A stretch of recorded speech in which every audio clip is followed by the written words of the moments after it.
Chapter 1. Mabel Brida took her normal morning walk to the market to get fresh foods to feed the family she worked for, the Nelsons. Mrs. Nelson was sweet as could be, and she let Mabel make all the decisions about what meals would be served and when. She loved working with Mrs. Nelson, and the children were a delight to be around. Mr. Nelson was another story.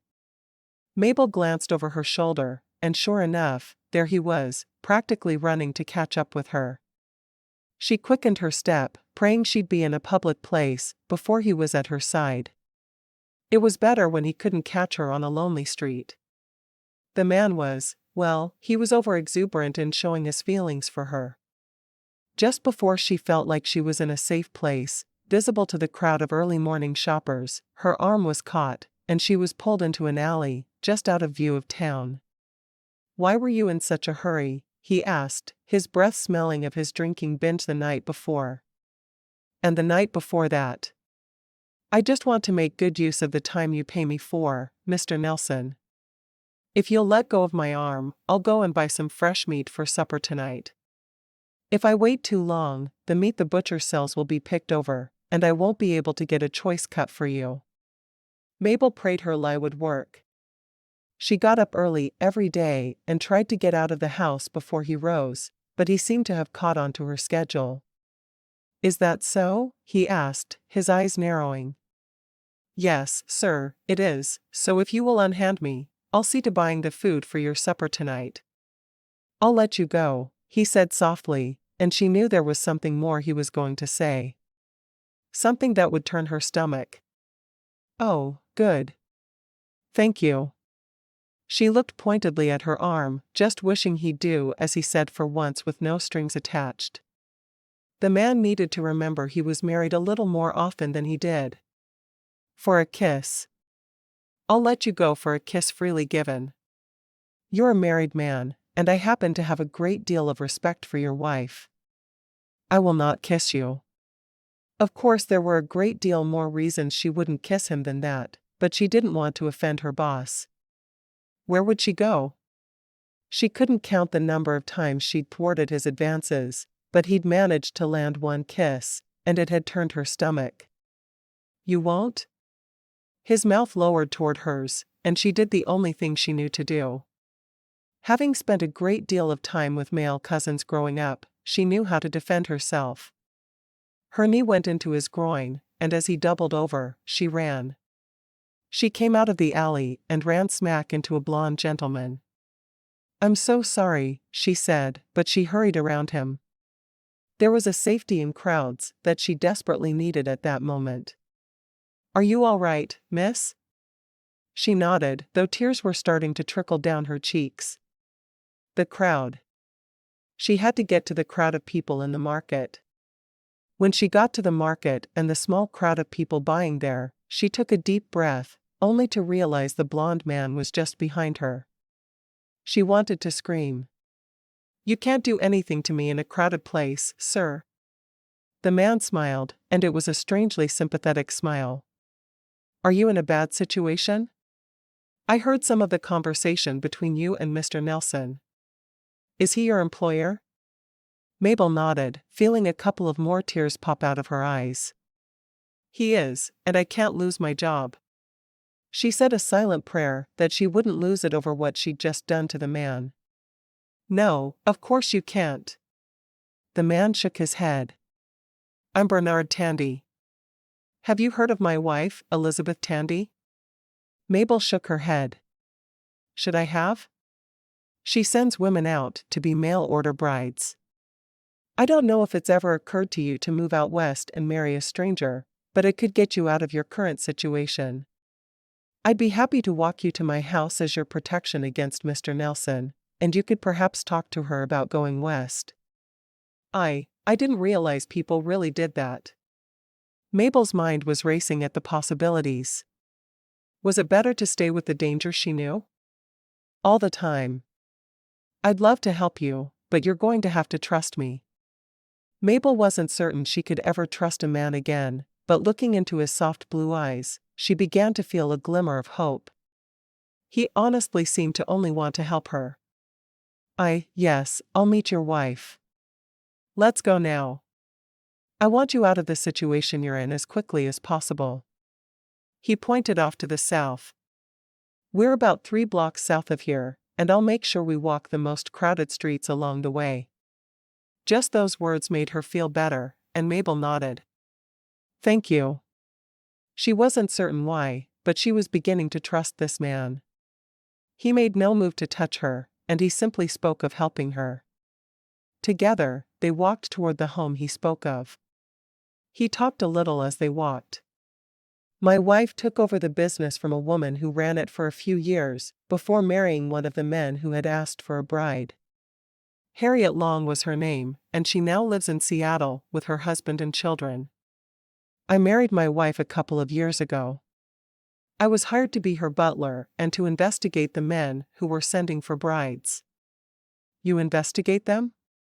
Yes, I do most of it through the telegraph or by phoning the police where they live, but sometimes I even travel to investigate whoever is looking for a bride. We work very hard not to allow women to go to a bad situation. I think it's good that you protect women that way. Men can seem like they're good people, and when you get to know them better, you realize they are snakes. You are very right. He stopped in front of a beautiful home. This is my home I share with Elizabeth. Come, I'll introduce you, and hopefully she has a man in mind for you already. She's very good at what she does. If I meet her, I'm not obligated to go, right? Of course not. You'll have the opportunity, though, and I think you need a choice in whether you want to keep enduring the advances of Mr. Nelson, or if you want to get out of his household. Mr. Tandy gave her a sympathetic look that made her feel like she really did have a choice about her own life for a change. I'm ready to meet her then. Mabel took a deep breath, wishing she felt more confident in what she was doing. Mr. Tandy led her down a hallway to a room on the left. He knocked twice on the open door. Elizabeth, I found someone in the market who could use your help. Would you mind speaking to her? The woman in question got to her feet, a baby cradled in one arm. I would love to speak to her. I'm Elizabeth Tandy. Mabel tried to speak, but nothing came out. She cleared her throat and tried again. I'm Mabel Brida. Have a seat, Miss Brida, and tell me a little bit about yourself. Mabel walked to the sofa and turned to look at Mr. Tandy, hoping he would help her explain, but he was gone. She sat down and took a deep breath, trying to gather her wits about her. I'm a cook for a prominent family in town, and the man of the house has been making advances. I try to avoid him, but any time I step away from the house, he follows me and tries to corner me in an alley. Mrs. Tandy didn't look shocked, but she did look caring, which made all the difference for Mabel. I see. She stood up and put the baby into its cradle. I believe I have just the letter for you. Would you mind marrying a widower with children? Mabel shook her head. It hadn't occurred to her to do so, but she certainly could. Yes, I could do that. She'd always liked children. Mrs. Tandy sat down and flipped through the letters on her desk. Here we go. Mr. Jack Franklin. She handed the letter to Mabel, who looked down to read it. Whomever it may concern. I'm looking for a wife. I lost mine a year ago, and I need someone who is willing to take on the raising of my 3 daughters, Lillian, Ruby, and Emma. Lillian is 8, and she's taken to school like a duck to water, but she laments over her 2 short dresses, and her inability to study at night because she must help with her sisters. I'm afraid a great deal of the cooking has fallen into her lap as well, and she needs someone to help her learn. Ruby is 5, and she's a sweet girl, but she is rambunctious, and she needs to be taken in hand. Emma is 9 months old, and her mother died 2 days after she was born. If not for my mother's help, I never would have made it through the past year. I want someone who is willing to take over the household chores from mother, and more than that, to become a good mother to my girls. And I'm looking for someone to warm my bed. I know I shouldn't be so blunt in a letter, but I want any woman reading this to be completely certain what will be expected of her. I am looking for a good cook. I have lost a significant amount of weight trying to live off mine and Lillian's cooking. And my mother is worse in the kitchen than I am. I am the owner of the only hotel in the town of Hollyville, Montana. The town is known for its excessive Christmas celebrations, which wear on me a little more each year. I hope that whoever you are, you will help me to plan the Christmas festivities not only for the hotel, but for the entire town. I am entrusting the matchmaker with the ability to choose a bride and send her to me. I have enclosed a bank draft for her fees and for the cost of the train fare and some spending money along the way. I truly need a wife and don't just desire one. Please be that wife. Sincerely, Walter Caldwell. Mabel read the letter one more time before looking at Elizabeth. How quickly could I leave? The idea of having a wedding night with a stranger was daunting, but at least she'd know he wasn't married to anyone other than her. Has he been investigated yet? Mrs. Tandy smiled. He has been investigated, and everything he says is true. You could leave as soon as tomorrow. I'm afraid to go to the house and get my things to leave. I did something unladylike to Mr. Nelson when he cornered me today. Good for you. Mrs. Tandy shook her head. Bernard will accompany you back to the Nelsons' home, and he will help you pack. If you have any friends who work there, let them know they can come to me. Please. No one should have to live in fear as you have. Thank you. I can't ask your husband to stay there with me tonight, though. Mrs. Tandy's eyes widen. No, of course not. He'll go with you to fetch your things, and you'll come back here to spend the night. You cannot spend even one more night in that house, where you feel hunted. I can't ask you to do that. Oh, you're not asking. I'm telling you this is how it works. My husband will protect you until you get on that train to go, but the only way he can do that is if you spend the night here. Mabel closed her eyes for a moment, breathing a sigh of relief. That would make me feel much safer if you really don't mind. I'm afraid of what he'll do when he sees me again. Mr. Nelson will do absolutely nothing. You'll go back, explain to Mrs. Nelson you've found other arrangements, pack your things, and leave. You will never be out of Bernard's sight. Oh, thank you. Mabel couldn't believe she'd met these wonderful people who were willing to help her. She felt safe in their home, and she hadn't felt safe for a very long time. With their beautiful home, they should act like they were better than others, but they didn't. Mrs. Tandy called Bernard in, and she explained what she needed from him. He nodded immediately. As you wish. Mabel thought it was a little odd that he was so willing to help her, but she couldn't complain, she needed the help badly. On the short walk to the Nelsons' home, he walked at her side, and when she walked in the front door, Mr. Nelson came out of his study, his face red with anger. You hurt me, and you're going to pay for it.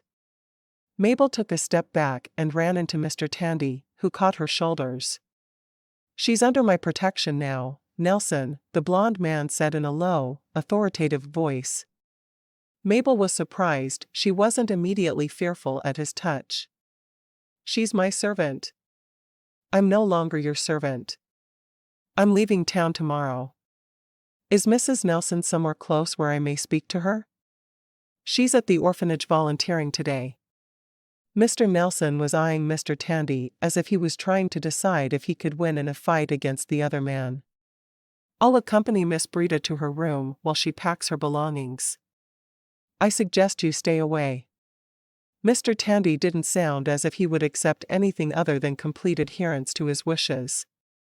Mabel hid a smile as she led Mr. Tandy up the stairs to the small bedroom she shared with one of the maids of the household. She quickly packed her things into a small bag. As she was finishing, her roommate, Josephine, came into the room. What are you doing? Mabel looked up from her packing, but only briefly. I'm going west to be a mail-order bride. Mr. Tandy is here as my guard. Josephine's eyes widened, and she stepped closer to Mabel. Has Mr. Nelson been making advances toward you as well? Since the day I started working here. I'm afraid. I am too. But I have nowhere to go. Mr. Tandy heard the exchange. Pack your things as well, Mississippi. You have a place in our home until you find another position, or we will find you a man to marry as well. Do not stay here. I implore you. Josephine looked at the man, seemingly undecided. He means it. I was a little frightened when he approached me in the market, but I'm glad I went to his home with him. His wife is Elizabeth Tandy, and she is sending me out west tomorrow. Josephine immediately started packing her clothes as well. Your wife won't mind, she asked, a bag in one hand and a handful of unmentionables in the other. Mr. Tandy shook his head. My wife and I are in the business of helping women in your positions. We'll find you somewhere to go, or you can work for us. Josephine nodded. Thank you. Mabel looked at her friend. We're getting out of here. I just pray the two of us can stay close together, whether in proximity or through letters. Me too. Chapter 2. Walter Caldwell stood in the lobby of his hotel, thinking about how things would change when he'd added a restaurant, which he couldn't do until he had a wife to help him with his children. He had a chef who had agreed to run the restaurant, but he didn't have time to manage a restaurant and a hotel at the moment. Besides, with the Christmas season coming up, he was expected to lead the town in the festivities as he did every year. Without Nellie, it was going to be difficult. She'd always helped him at this time of year. He just wished he had some idea when his mail-order bride would arrive. He'd sent a letter off for a wife more than 6 weeks before, and he knew she would have to be stepping off the train soon. If the matchmaker could find someone willing to take him and his daughters on, of course. He would definitely be praying that it happened quickly. It would be a hard task for any woman, but hopefully someone was up to it. He looked around the lobby once more and saw that everyone was doing their jobs perfectly. Everything was in its place, and the man who was behind the desk was ready to check in more guests. His hotel was thriving. His bank account was doing well. If only his lonely, desperate heart was doing as well as his bank book, all would be right with the world. He walked home to find his mother sitting in the parlor, looking utterly exhausted. I'm not sure how much longer I can do this, Walter. I feel like someone tied me to the train tracks and just left me there. Walter frowned. I'm sorry, Mother. I sent away for a bride, and I keep hoping she'll arrive any day. He was the youngest of 8 children, and his mother was too old to be running after the little ones every day. I'm not blaming you. I know you've done all you can to make things easier for me. It's just that your girls are so lively. I know. He rubbed the back of his neck. His mother had never really been a good cook, and she'd been trying to teach Lillian, and it was a disaster. He needed to find someone to cook for them soon, if nothing else. They'd starve otherwise. I brought home a loaf of bread and some roast beef for our supper tonight. Surely, I can cook roast beef without burning it. His mother looked skeptical. That's what you said about the chicken. We were all sick for days. He groaned. Go home, Mother. I'll take care of supper tonight. Thank you for your help. His mother smiled and made her way to the door. The youngest 2 are napping, and Lillian should be home from school at any moment. I wish this town had a restaurant so I didn't have to worry about what the 4 of you would eat. She opened the door and stopped. May I help you? At her words, Walter walked up behind his mother to see a tired-looking trim blonde standing there, looking confused. I'm sorry, I'm looking for Mr. Caldwell. Does he live here? His mother nodded emphatically. He certainly does. Please tell me you're his mail-order bride and you're going to cook and clean and mind the children. I love them all, but I feel like I'm going to fall on my bottom from exhaustion every night. Walter noticed that the girl looked very nervous. "Mother, let me greet my bride." He moved around his mother and offered his hand in greeting. "I'm Walter." "Mabel." "Come in, Mabel." "Do you happen to know how to cook a good roast beef?" he asked. Mabel laughed softly. "I was a cook for a wealthy couple back east. Cooking is something I'm very good at." Mother smiled and nodded. "Good. Now let's get you two to the preacher, quickly." Then she frowned. "The girls are sleeping. I'll go get the preacher." Before either of them could say a word, she was gone, leaving Walter and Mabel alone. "Are you all right with getting married immediately?" he asked. "I could put you up in the hotel for a night or two so we could get to know each other," but he didn't want to. He wanted to marry her right away, so there was no chance of her backing out. And so he could eat meals cooked by someone who actually knew what she was doing. "I think that would be good. Someone has to cook supper after all." Mabel didn't feel comfortable talking to him about marriage, but she felt comfortable in the kitchen, so she would go to the kitchen and cook for her new family. "I'll get the roast started while we wait for your mother to come back with the preacher." "What would you like me to cook with the roast?" He shrugged helplessly. "I was just going to make roast beef sandwiches." "You have bread?" When he nodded, she continued, "I'll do an open-face beef sandwich and we'll serve it with gravy." "Do you have carrots?" "I do, but we usually just eat them raw or canned, because I can't figure out how to cook them." Mabel smiled. "Show me the carrots and the beef, and then you may get out of my way." He nodded, pleased to see her willing to take charge of his kitchen. If she was half as good with the girls as she seemed to be around a kitchen, their marriage would work out just fine. The door opened and he glanced toward it. Lillian walked in, looking tired. "Hello, Papa. Was school hard today?" he asked. She looked despondent. She nodded. "Girls made fun of my dress again." She looked as if she was about to burst into tears. Mabel glanced in from the kitchen and noticed the problem immediately. "Oh, my, you must have grown a lot in the past year. You need a longer dress." "I'll put that first on my list of things to sew." Walter frowned at his daughter. "My mother can't cook or sew, but she can clean, and she loves the girls so much." "Of course, she does. This house is immaculate. I believe you wanted a wife who would sew and cook and love your girls. I'm prepared to do all three." Walter wanted to kiss her right there and then, but he wasn't sure how she'd react to such a thing. They'd just met after all. Lillian looked back and forth between her father and the woman who was making supper. "Is that our new mother?" Lillian asked. "She will be as soon as we speak our vows, and your grandmother is on her way to get the preacher." Lillian sat down hard on the sofa. "I won't have to cook anymore?" The girl didn't seem to know whether she should be relieved or burst into tears. "You won't. And I'm sure Mabel will teach you to cook." "Is her name Mabel?" Lillian asked in a loud whisper. "What am I supposed to call her? Mabel or?" Mabel heard the question and popped her head in from the kitchen.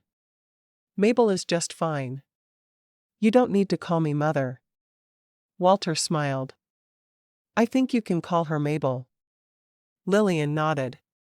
"I heard her. And she won't mind helping me learn to cook?" "And so?" "Mama was teaching me to make pillowcases, but she was waiting until after the baby was born before she taught me to make a dress." "I know, sweetheart. You'll learn." Mabel came out of the kitchen then, drying her hands on an apron she'd obviously brought with her, because Walter had never seen it before. "I will teach you whatever you want to know, but I know I could never take your mother's place, Lillian. I'm here to help, but I won't be your mother. I'll be your friend." Walter's eyes narrowed. He wasn't sure how it would work for Mabel to try to be friends with his girls, but it was up to her how she wanted to approach the relationship. He had to let her find her own path. Lillian looked at Mabel and nodded. I miss my mama every day. I'm sure you do. My mother died when I wasn't much older than you, and I still miss her too. Really? Lillian asked, looking relieved. You don't think I should have to think of you as my new mama? I really don't. I think you should have time to miss your real mama. When Mabel's father had remarried, her stepmother had insisted she was Mabel's mother and she needed to be respected as such. It had been very hard for Mabel, which had led her to get a job as soon as she was old enough and had put her firmly into Mr. Nelson's grasp. Thank you, Lillian said. You're welcome. Now tell us how school was today. Lillian frowned. I got the best marks on spelling and math, but the other girls made fun of me at recess because of my dress. She looked down at the immodest hemline. I need to have a longer dress soon. And so you shall. I don't blame you for needing a new one, and I love to sew. I'll get it done as soon as I can. You won't be too busy with Ruby and Emma? Mabel frowned. I can't promise to not be busy with them, but I promise I'll make time for your dress as well. She'd stay up all night, sewing if she had to. Already her heart felt tugged by the girl's sad eyes. You will? I will. Mabel knew this was a promise she had to keep no matter what happened in the next week or so. That dress was a necessity. The door opened and Mrs. Caldwell was back with the preacher. Reverend Jones, this is Mabel. She came here to marry my Walter. Let's do this then, the pastor said quietly. My wife has supper almost ready, and she hates it when I have to eat it cold. Mabel felt like she should have taken time to fix her hair and change dresses instead of starting supper, but no one seemed to mind her appearance. She stood beside Mr. Caldwell, feeling as if she should be anywhere else, and then she looked down at little Lillian, and she knew without a doubt she was doing the right thing. When the pastor said, "You may kiss the bride," just minutes later, she blushed and raised her lips to his. She'd only been kissed once, and it had been against her will, so it was strange to stand there and let a man kiss her. At the first touch of his lips, she gasped, as she felt a tiny frisson of energy zip through her body. How had he done that? Did all men, other than Mr. Nelson, have the ability to make that happen? When she pulled away, she stared up at him a little dazed. This was the man she was spending the rest of her life with, in bed and out. It seemed odd to think about. She turned and smiled at Lillian, who stood frowning. She obviously hadn't liked seeing her father kiss someone else. Mabel hoped she could change the girl's mind quickly. The pastor excused himself. I can't let my supper get cold, he said softly as he left via the front door. Mrs. Caldwell embraced Mabel. Welcome to the family, dear. Just call me Elspeth. Thank you, Elspeth. I'll come by in the morning in case you need help with the girls. Oh, you don't, you know what? That would help a lot. I need to sew a new dress for Lillian, and I'll have a hard time doing it as I get to know the girls. If you could just help for another day or two, it would be wonderful. I'll help as long as you need me. As long as I'm not responsible for meals and we can share the work, I'm happy to help. Mabel breathed a sigh of relief. Thank you. I'd love to have the dress done by Friday or so.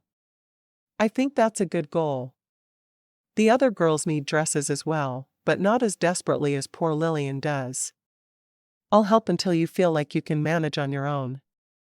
That would be wonderful. After her mother-in-law left and closed the door behind her, Mabel smiled at Walter. Well, I'm glad that worked out so well. I do want to get to the sewing as quickly as I can. There was a cry from the back of the house, and Mabel followed the sound, walking into a bedroom with the curtains pulled shut so she could barely see the children. There was a baby girl standing in a crib, but she was holding tight to the rail, making Mabel think that she couldn't stand on her own yet. She reached out and picked the baby up. Well, hello there. When the baby immediately started crying and trying to pull away from her, Mabel turned to see her new husband standing behind her. She handed the baby girl, Emma was her name, to her father. "Do you want me to change her?" Mabel asked. "I think maybe I should tonight. Until she gets used to you." "How old is she?" Mabel asked. 10 months. She's not walking around yet, but she's on solid foods. Mabel thought maybe it would be best to soak some of the bread in gravy before giving it to the child. Another sound from another bed. "Papa? Who is that?" "Ruby." Mabel turned and smiled at the little girl. "I'm Mabel. Are you the new mother Papa has been talking about?" "That would be me. I just married your Papa, and I'm cooking supper." "Oh, good. Papa's cooking is yucky." "Hey," Walter said, looking at his daughter. "It's better than Lillian's." Ruby seemed to consider. "You're both terrible," she finally said. Mabel hid her laugh. "I hope you'll find mine better." "Did Grandma help?" Ruby asked persistently. "No, just me. I'm doing all the cooking tonight." "I see. I'll blame you if it's bad then." Ruby got out of bed and left the room. "She's going to be difficult to please, won't she?" "I hope not," Walter said, shaking his head. He was a little embarrassed by his daughter's actions, but he knew that Mabel would have to get used to her. Ruby had a way of saying whatever she was thinking. Mabel smiled. "I'm going to go and see how everything is coming along in the kitchen." Instead of going to the kitchen though, she explored the house. It was large and seemed like a wonderful place to raise a family. She found the parlor, the dining room, kitchen, and there were 3 bedrooms. Lillian seemed to have the one bedroom to herself, but Ruby and Emma shared the other. As she finally found her way back to the kitchen, she smiled to see her new husband and 3 daughters sitting together, talking in soft voices. She couldn't hear what they were saying, but she knew one thing for certain. No one here was going to try to turn her into an adulteress, and that meant she was moving up in the world. She cut up the bread and took out the ingredients she'd need to make the gravy. Her new family was going to love her cooking. She just knew it. Chapter 3. While the pot roast was still cooking, Mabel dug around the kitchen looking for other ingredients, hoping she would at least be able to find what she needed to bake a cake for her new family. She was feeling so much safer in her new home than she had in her last, and she couldn't wait to get settled. She hummed as she cooked, whipping up the cake batter and popping the treat into the oven. As it cooked, she took some butter and brown sugar and made a sauce to pour over the cake when it was ready. When she got the cake out of the oven, everything else was ready, and she'd put it into bowls to serve it. She poured the sauce over the cake and left it to cool as she carried everything into the dining room. "I hope you enjoy this, Ruby," she said, deliberately mentioning the middle girl who had made it very clear that she wanted the food to be edible. Once she'd served everyone, including herself, she looked to Walter. "Would you say grace for us?" Walter nodded, and his prayer was quick and simple. He thanked God for their food and for Mabel. Mabel watched Ruby carefully as the girl took her first bite. She slowly chewed as if she was both judge and jury for whether the meal was good enough for her family. When she finally swallowed, she took a sip of water. "It's good.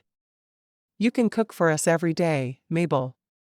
Mabel wanted to raise her arms above her head in victory, but instead she simply said, "Thank you, Ruby. I'm glad the food is to your liking." After getting Ruby's assurance the food was worth eating, everyone else picked up their forks. Everyone except for baby Emma, who had been pounding her bread into a pile of mush. Mabel took a spoon and carefully fed a bite of the bread and gravy mix to the baby, who opened her mouth eagerly. Mabel barely had time to feed herself between feeding the baby bite after bite of her food. As they ate, she received praise from everyone at the table. Even Lillian said, "You're a much better cook than Papa, which Mabel took as the highest compliment. "I'll measure you for your new dresses after supper," Mabel said softly. "What's your favorite color?" "I like purple," Lillian said. "Mama had some fabric set aside for new dresses for me. I can show you after supper." "That would be wonderful," Mabel said enthusiastically. "With as tall as you've gotten, I just hope there's enough fabric." Even as she said it, she imagined adding an extra few inches of white fabric to the bottom along with some lace, so it looked like it was meant to be that way.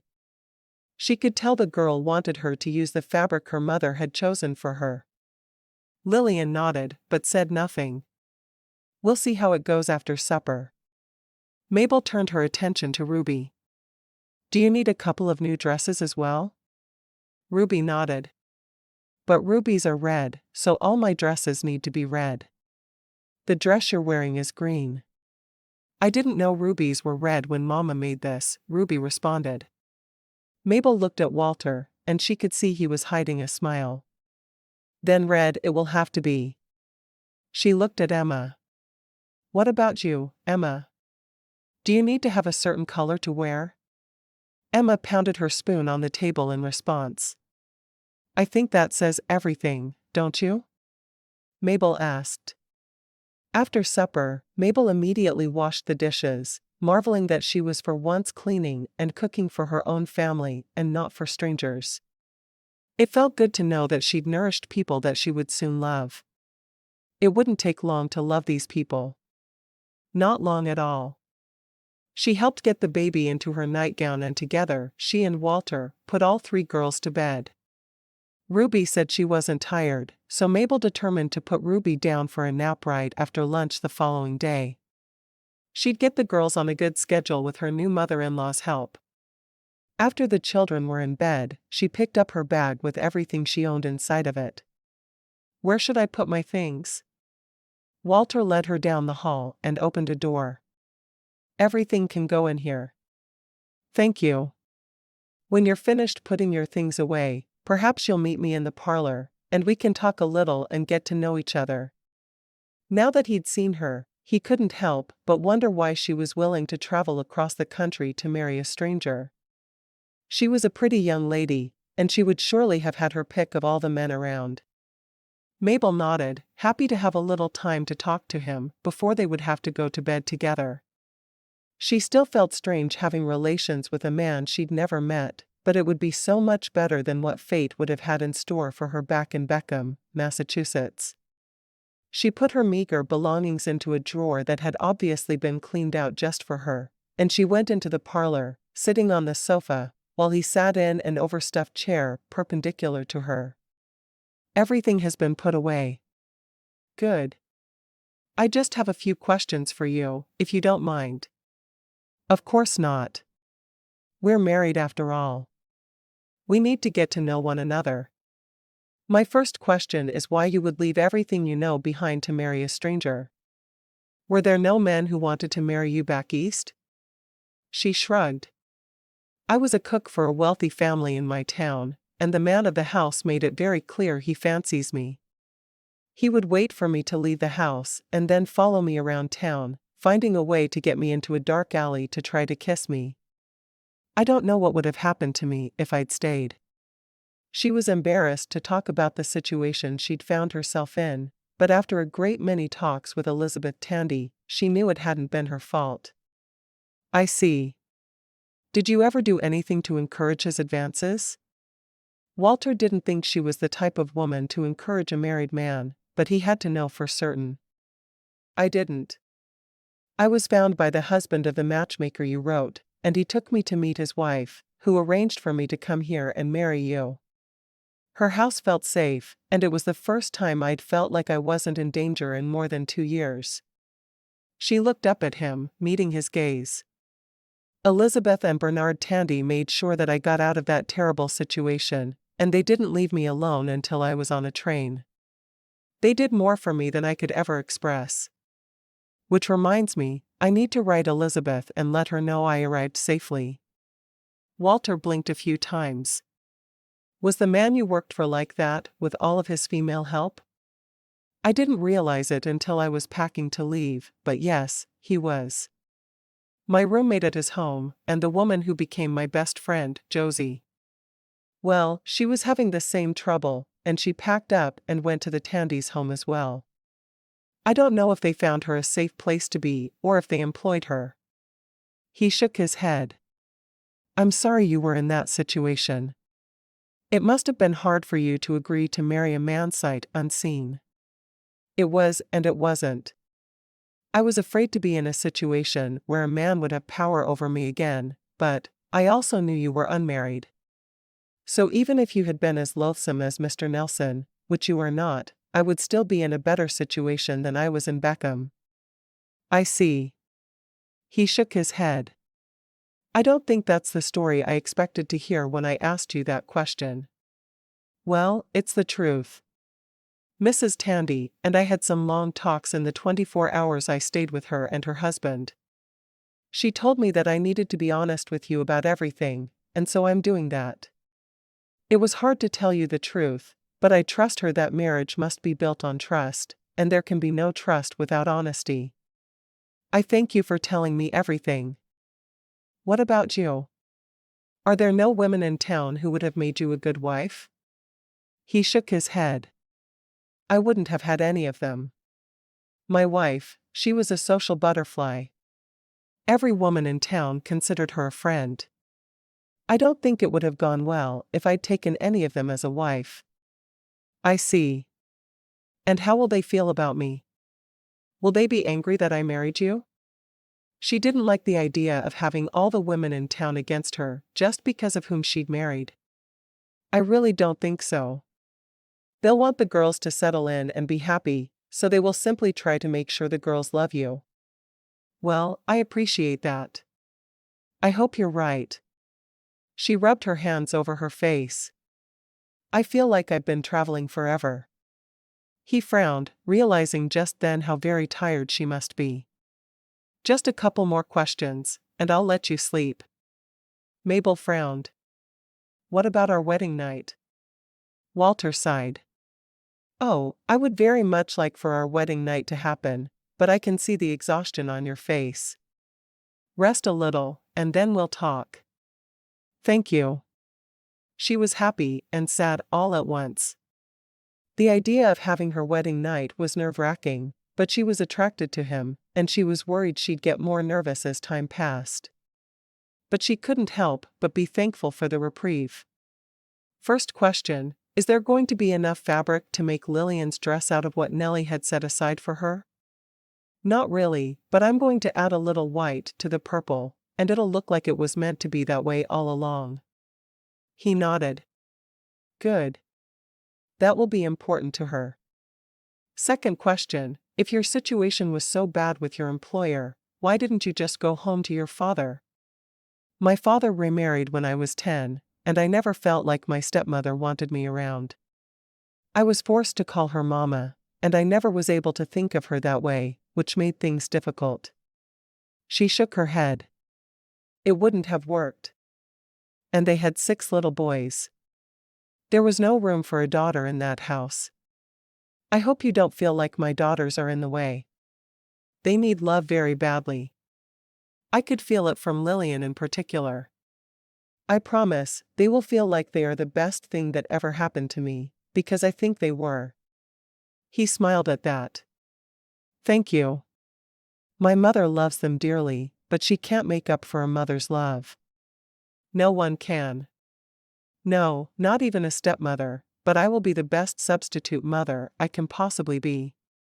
Mabel couldn't imagine being anything like her stepmother with his children. They would always know she loved them. Always. He stood and moved to the sofa to sit beside her. Do you mind if I kiss you? I think the more comfortable we are with showing each other affection, the easier the wedding night will be when it's time. And when do you think it'll be time? She asked. Yes, you may kiss me, but I wonder how long you plan to wait. Walter shrugged. Until the dark circles under your eyes disappear. This first week is going to be very hard for you with the girls being new to you.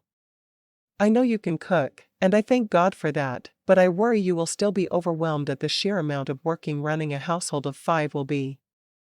I see. Mabel was convinced that he really was thinking of her comfort. She'd worried for a bit that he wasn't attracted to her. Then yes, you may kiss me. He moved closer to her and put his arms around her. I'm so glad you came to me and didn't stay in that terrible situation you were in. I am too. Your letter freed me from my bondage. I wouldn't have agreed to leave the Nelsons if I hadn't been certain there was a place for me to go. At the moment, all Mabel felt for Walter was gratitude and maybe a tad bit of attraction. But she would always be grateful he'd helped her out of a horrible situation.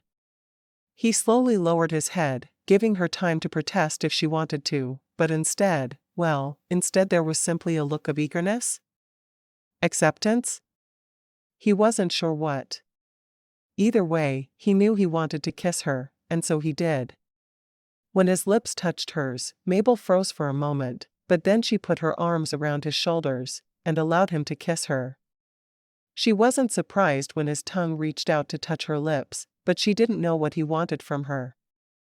Part your lips from me, Mabel. Oh. Her surprised gasp was just what he'd been waiting for, and he pressed his tongue into her mouth. She was surprised a man would kiss a woman so intimately, but she liked it. A great deal. She couldn't help but feel that kissing him was opening an entire new world for her. When he finally broke off the kiss, he rested his forehead against hers. You are a very passionate woman, Mabel. She blushed. Is that a bad thing? It had to be a bad thing. How could she change it? There's nothing bad about it at all. I looked forward to a time when you're not too tired for me to return that passion. He took a deep breath. You go get ready for bed. I'll give you 10 minutes before I join you. Mabel got to her feet. Thank you. She had no idea what she'd just thanked him for, so instead of standing there feeling like she'd lost her mind, she hurried to the bedroom she'd share with him and quickly donned her nightgown. It would be strange to sleep with a man, and she was sure she wouldn't sleep a wink all night. When Walter walked into their room, 10 minutes later, his pretty little bride was sound asleep. He'd almost convinced himself she wasn't too tired for lovemaking, but when he saw her, he knew better. She needed sleep more than anything else at that moment. Chapter 4. When Mabel woke the next morning, she sat up abruptly. It was her first day with her new family, and she'd slept past sunup. She couldn't remember the last time she'd slept so late. Glancing over at the other side of the bed, she saw that Walter was still sound asleep, so she scurried out of bed and out of the room, her clean clothes to change into under her arm. She slipped into the bathroom, changing in there, and then she hurried to the kitchen, still tying her apron around her waist. She found what she needed in the icebox and started a fire with a bit of coal, thinking about how her day would go. At least she was used to cooking, and she was able to make a palatable meal in a few minutes, and once it was done, she put it into the oven to stay warm. She went to Lillian's room and woke her, tapping her gently. Time to get up. Lillian rubbed her eyes. You're going to sew today? Mabel nodded. I made a promise, and I keep my promises. While Lillian got herself dressed, Mabel went into the little girl's room and woke Ruby, dressing her for the day, and then she woke the baby. Why aren't you letting us sleep? Ruby asked as she sat on the side of her bed, rubbing her eyes. Papa always lets us sleep late. Which is why they'd napped so late the day before. I thought everyone would be getting hungry, and I made eggs, bacon, and toast. Ruby jumped to her feet. I am hungry.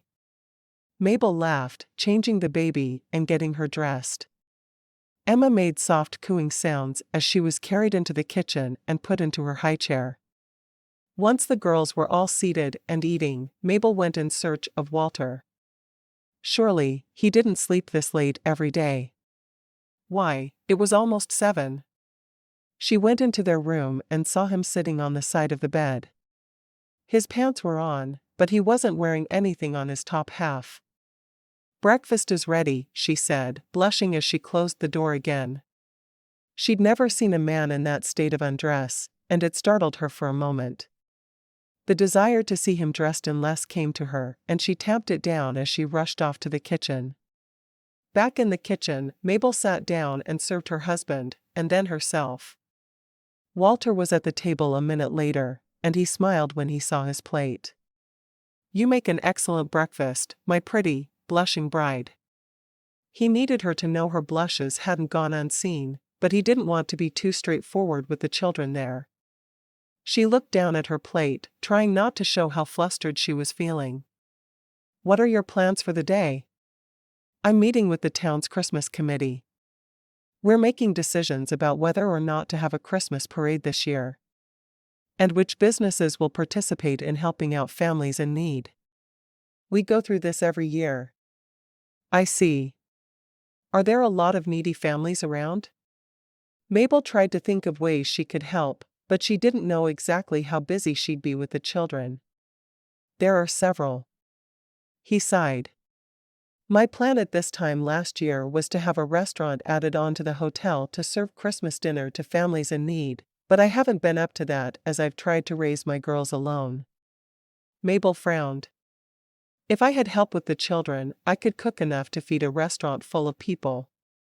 I've cooked for dinner parties exceeding 75 people. But then you wouldn't be able to spend the whole day with the children." She shrugged. "We could open our gifts on Christmas Eve, and I could cook on Christmas Day. I can't see that the girls would mind if I was helping others." Lillian shook her head. "She's not our mother anyway, so it really doesn't matter." Walter frowned. It does matter. It bothered him how Lillian seemed to be insulting his new wife. No, Mabel wasn't Lillian's mother, but she was the only mother they had, so Lillian needed to be kind to her. Lillian just stirred her eggs with her fork, saying nothing else. Mabel was determined not to let it bother her. "As soon as your mother arrives, I'll be sewing. I'll make a good lunch and supper for us, but the rest of the day, I'll have fabric in my hands, making a beautiful dress." Walter wasn't sure why Mabel was still being kind after what Lillian had said, but he wasn't going to say anything else about it. "What time do you usually leave for work?" Mabel tried again, determined to have a family discussion over breakfast, even if no one else wanted to. "I usually leave about 8:30, after Mother gets here.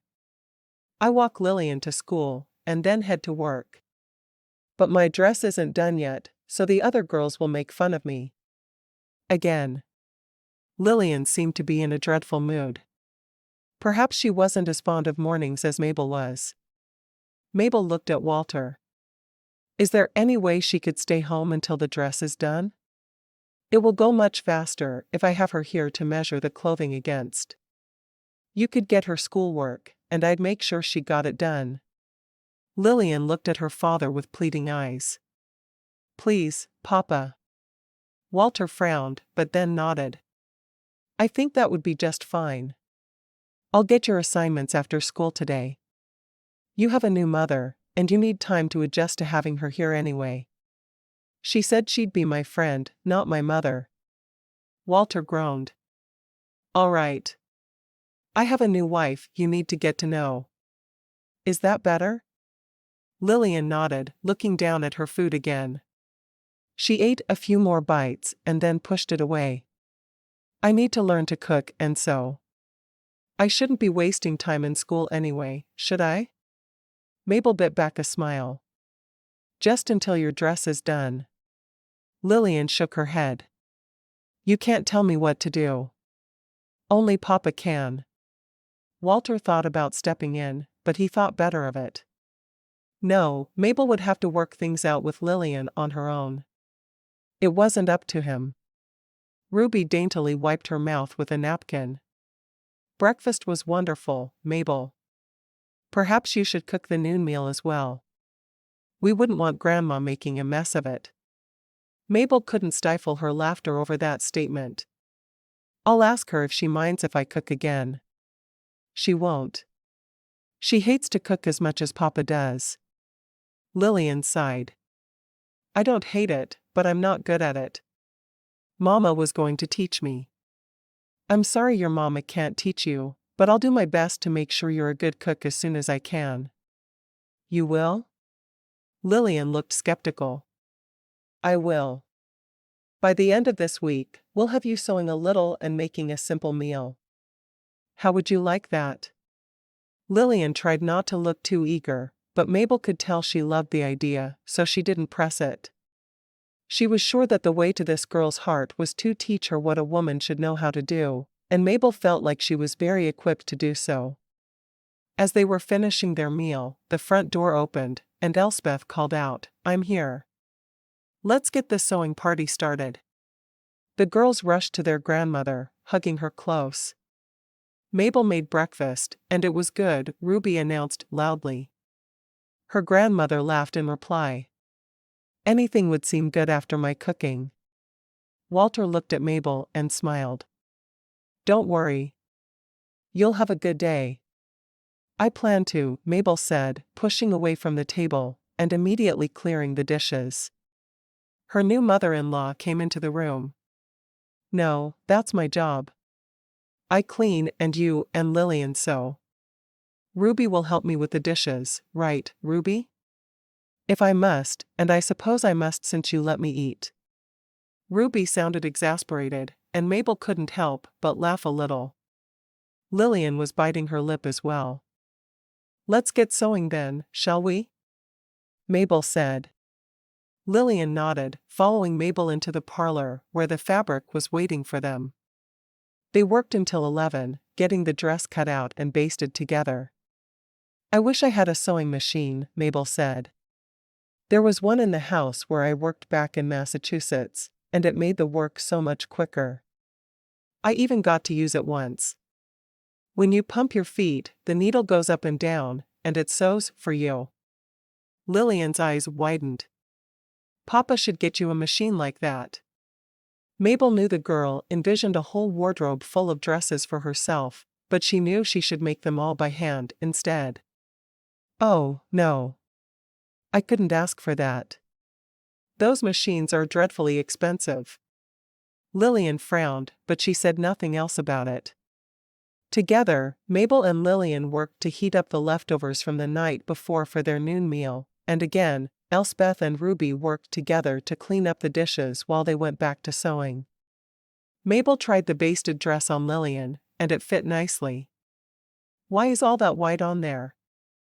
Lillian asked, frowning. When your mother bought the fabric, she bought it for the size you were last year.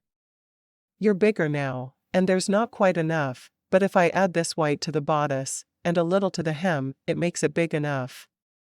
Mabel knew Lillian wouldn't be thrilled with her solution, but there was nothing to be done. It was unlikely the store in town would have the exact fabric still. I guess. Lillian didn't seem happy, but she seemed to understand there was no choice. An hour before Walter was due home, Mabel put up the sewing for the day. She'd work on it more that evening if there was time, but it was doubtful there would be time. I thought I'd make a roasted chicken for supper, Mabel said to Lillian. Do you know how to peel potatoes? Lillian shook her head. Then I'll teach you, and you can see how to roast a chicken. I would like that, Lillian said hesitantly.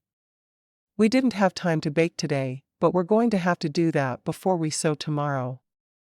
I think we can be done by Thursday evening, though. If we try hard.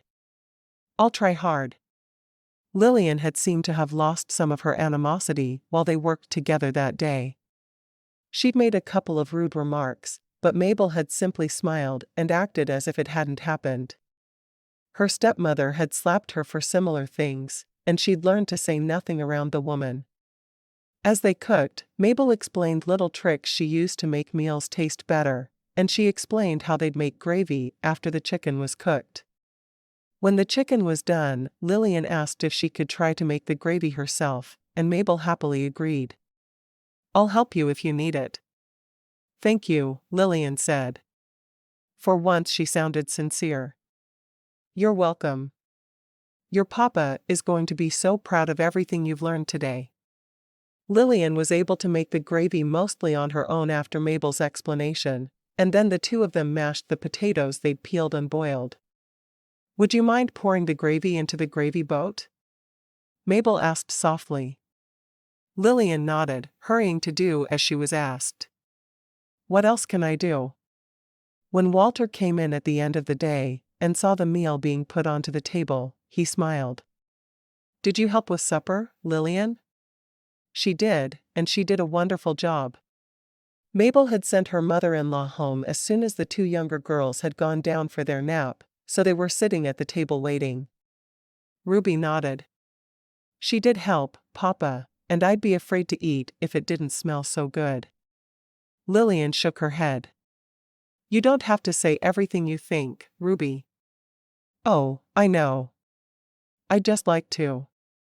Ruby took a sip of the milk that was on the table in front of her.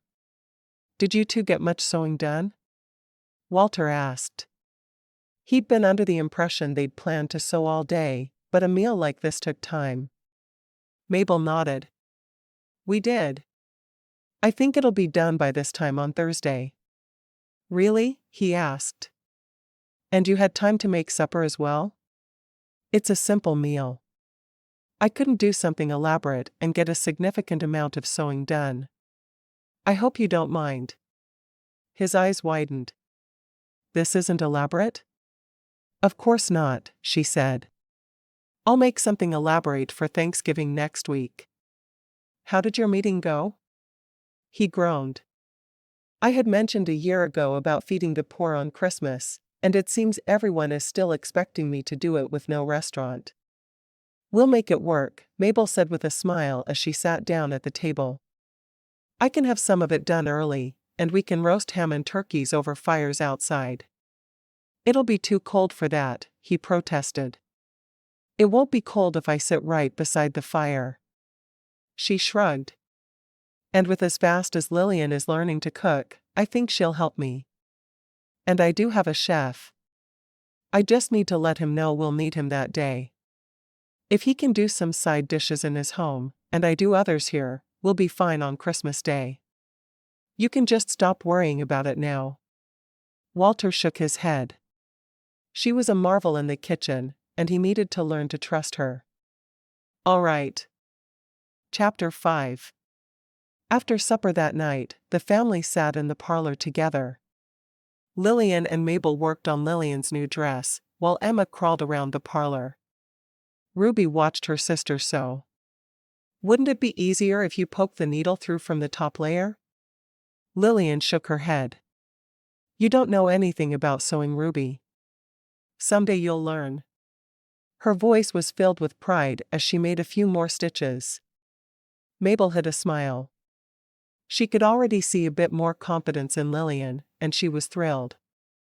"Maybe she can help me when I make her dress." Lillian frowned. "Are you sure she's old enough?" Walter's eyes met Mabel's, and she could see his were twinkling with humor. "I trust Mabel to make that decision. Mabel needs a sewing machine to sew faster." They had one in the house where she worked in the East, and it made sewing a lot easier. "I think you should get her one, Papa." Lillian didn't look at her new stepmother as she brought up the topic. "Oh, I don't need a sewing machine," Mabel protested. "They do make sewing easier, but I'm used to sewing by hand." Walter frowned. "If it would make the task simpler, then I think you should have one." "I wasn't trying to get Lillian to ask you for one for me.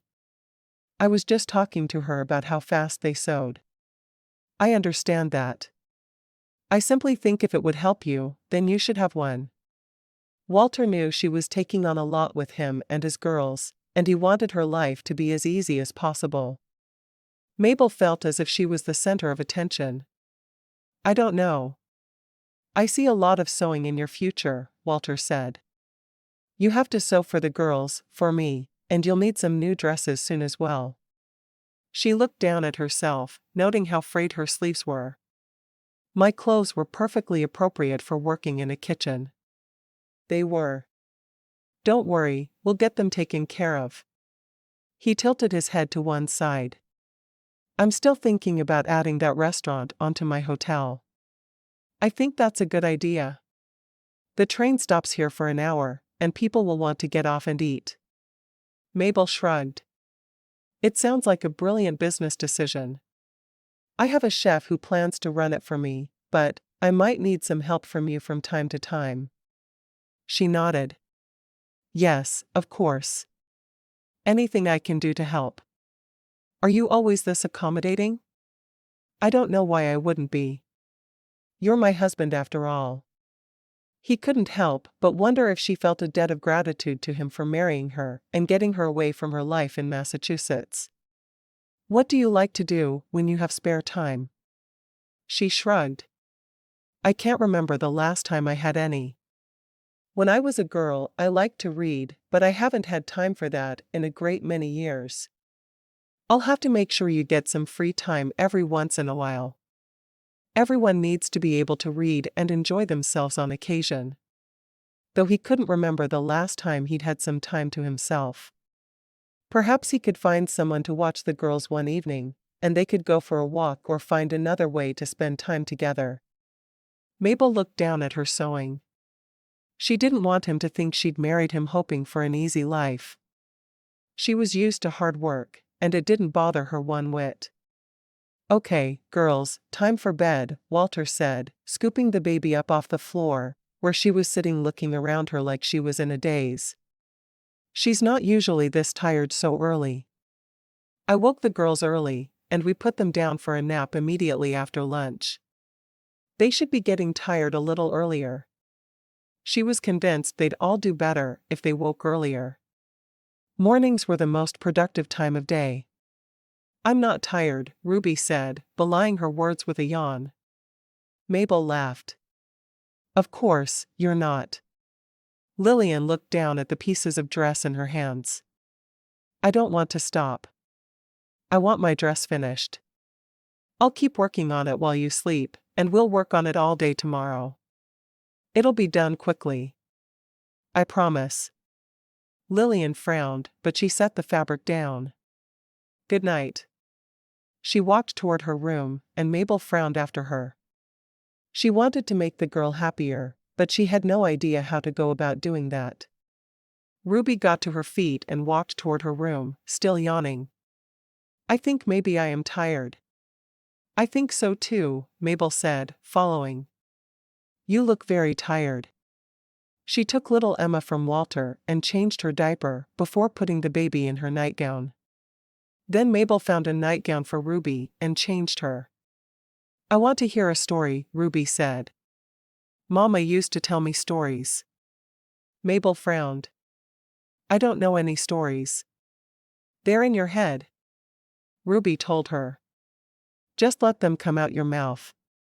Mabel looked at Walter, who was leaning up against one of the walls.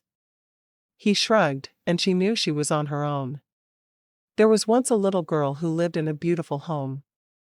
Like a castle? Yes, like a castle.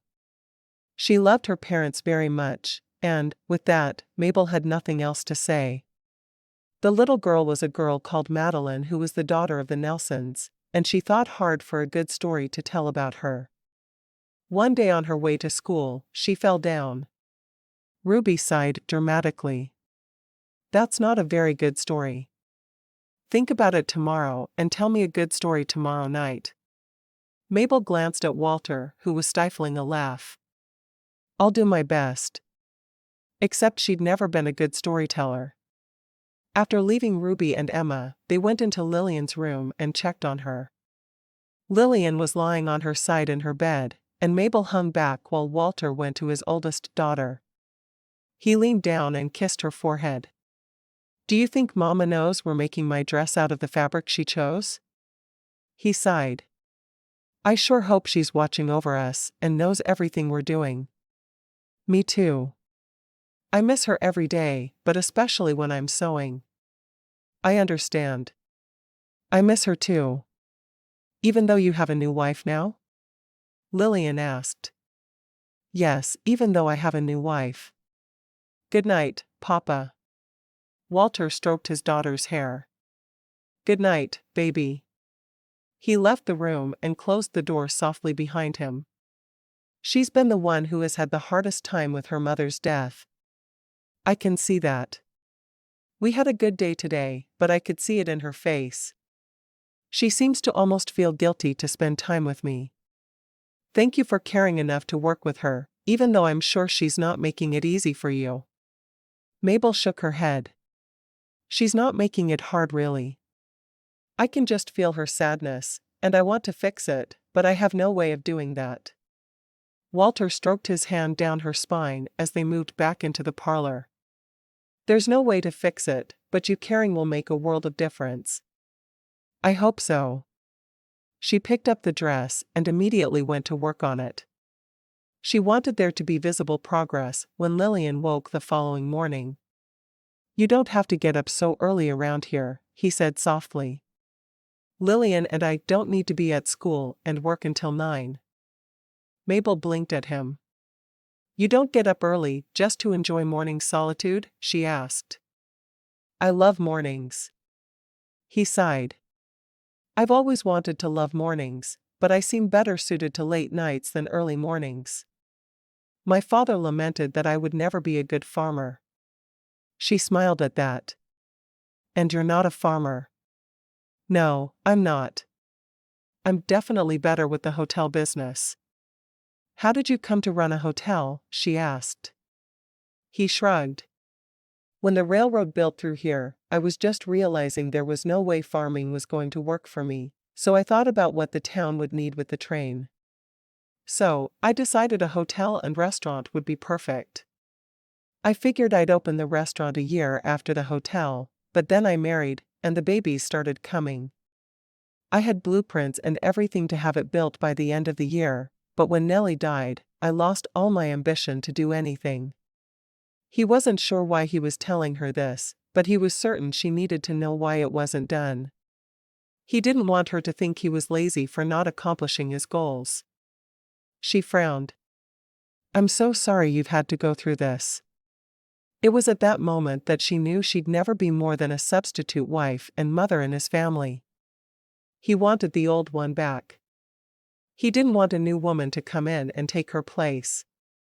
I feel the worst for the girls. They're having a really hard time getting used to not having her here. Well, Lillian is, and Ruby misses her sometimes, but I don't think she remembers her well. And of course, Emma will never remember her. Is that better or worse? She asked. For them to remember or not? I don't really know. I think it's better for Emma because she won't always be sad about missing her mother, but Lillian is having a very rough time of it. I just don't have the right words to say. Apparently I don't either, as I've been told to think about how to tell a good bedtime story. He laughed. Nellie was really good with telling stories to the girls before they went to bed at night. It was her favorite thing to do. Mabel shook her head. I have a feeling I will never be good at it. Stories don't live inside me like they do inside other people. Everyone has a story to tell. Don't you ever make up stories and think about how things could be different? She shrugged. I've learned to not do that, because it makes me want things I can't have. Like what? He asked. A family of my own. But now you have a family. She nodded, wishing she could communicate what she was thinking to him. But how could she tell him she wasn't really a part of his family? And she didn't feel like she ever could be. I do. She'd leave it at that. She stabbed the needle into the dress a little more forcefully than she needed to and continued the seam she was working on. Do you like to sew? He asked. She shrugged. Honestly, it's not my favorite, but it's not a horrible task. I'd rather sew than do laundry. My mother is the opposite. As long as she's not asked to cook or sew, she's a very happy woman. I don't understand how she fed your family growing up. We always had a woman living with us. She was a widowed friend of Mother's, and she would do all the sewing, mending, and cooking. Mother would do the cleaning. Between the two of them, things ran smoothly. With 8 children, it helped to have a second woman around anyway. Did the widow have children? Walter shook his head. She was widowed within a month of marriage, and she always said she could never marry again because her heart belonged to Ted. That's so sad. Not for my family. We got to eat decent meals. He shrugged. I guess it's just how it always was, so it seemed normal. Mabel shook her head. Does she still live with your mother? No. She passed on a few years after my father. That's sad. Does your mother mind living alone? Now Mabel wished she'd asked all those questions of Elspeth when she'd been there earlier.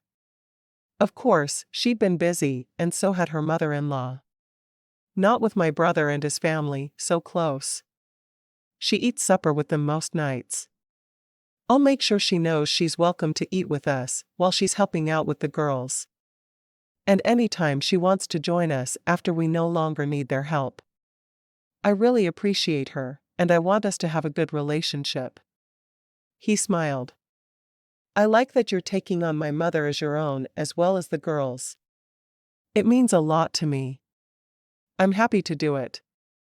And she'd thought she'd be happy in a loveless marriage where she was needed for her skills and not for her. Now she wasn't so certain. It felt odd to sleep beside a man every night, knowing he'd loved before, but didn't love her. How's that dress coming? He asked. Really well. I should be done by Friday night at the latest. I'm going to push for Thursday night, though. I know she doesn't show it, but Lillian is thrilled you put her dress first. He truly hoped Mabel could break through the anger Lillian had built up inside her. He didn't know what else to do for her. Mabel nodded. Her need was the greatest, so it only made sense to put her first. I'm sure Nellie had some dresses set aside for the little girls somewhere. Maybe. I wouldn't even know where to look. I'll find them when I finish with this dress. Although, I'm not sure Ruby will wear anything but red. Walter sighed. Ruby was always opinionated, but it's gotten much worse since her mother died. You're not offended by the way she talks to you, are you? Not at all. She's a little darling, and I love listening to what is going to come out of her mouth. She amuses me. Oh, good. I was a little worried. Don't be. Mabel finished the seam she'd been working on as they talked, and she carefully folded the dress. I'm going to bed. I'm exhausted. He nodded. I can see it on your face still. When that dress is done, you need to sleep for a full day. He wanted the dark circles under her eyes to disappear. I can't do that. Who will feed the children? She stood and set the sewing on a small table. I'll see you in the morning. As Walter watched her walk away, he realized that he hadn't gotten a chance to kiss her goodnight. But worse, she'd seemed sad that evening, and he hadn't seen that from her before. He hoped she wasn't regretting her decision to marry him and take on the raising of his girls, though he didn't know what he'd do if she was. They needed her. He gave her time to ready herself for bed and walked around turning down all the lanterns. He had electricity in the hotel, but he hadn't paid for it in the house yet. Maybe it was time. Would that make his new wife happy? Or perhaps he should order that sewing machine she wanted. He could see the longing on her face when Lillian had brought it up. Yes, that's what he'd do. He'd go to the mercantile and order it first thing in the morning. That would fix things.